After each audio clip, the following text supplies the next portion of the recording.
Irjen Teddy Minahasa bersumpah bukan pemakai narkoba. Kuasa hukum sebut dia taat beribadah. Irjen Teddy Minahasa Putra membantah tuduhan sebagai pemakai dan pengedar narkoba. Bantahan itu disampaikan mantan Kapolda Sumatera Barat itu melalui keterangan tertulis kepada awak media. Dalam bantahan itu, Irjen Teddy menyatakan tuduhan sebagai pemakai narkoba bermula saat dirinya menjalani tindakan suntik lutut, pinal dan engkel kaki di Vinsky Tower sekitar pukul 19 pada Rabu 12 Oktober. Keesokan harinya, Irjen Teddy Minahasa kembali melakukan tindakan perawatan akar gigi di Rumah Sakit Medistra.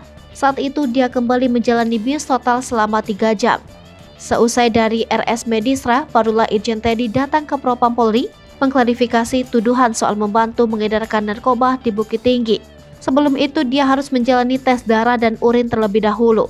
Menurut Teddy, tes urin inilah yang kemudian disebut menyeretnya dalam dugaan kasus memakai narkoba, padahal dia masih dalam pengaruh obat bius.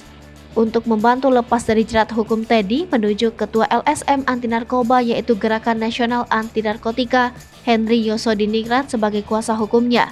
Teddy menunjuk Henry mendampinginya menjalani proses hukum, usai ditetapkan sebagai tersangka kasus peredaran narkoba.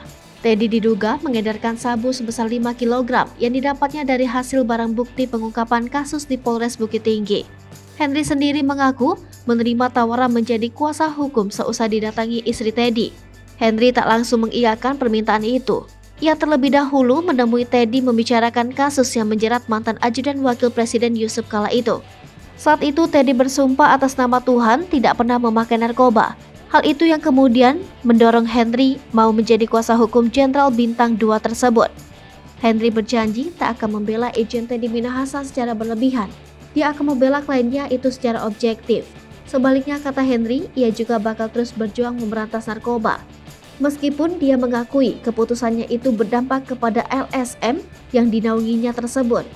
Henry sendiri mengaku telah mengenal Teddy sejak lama.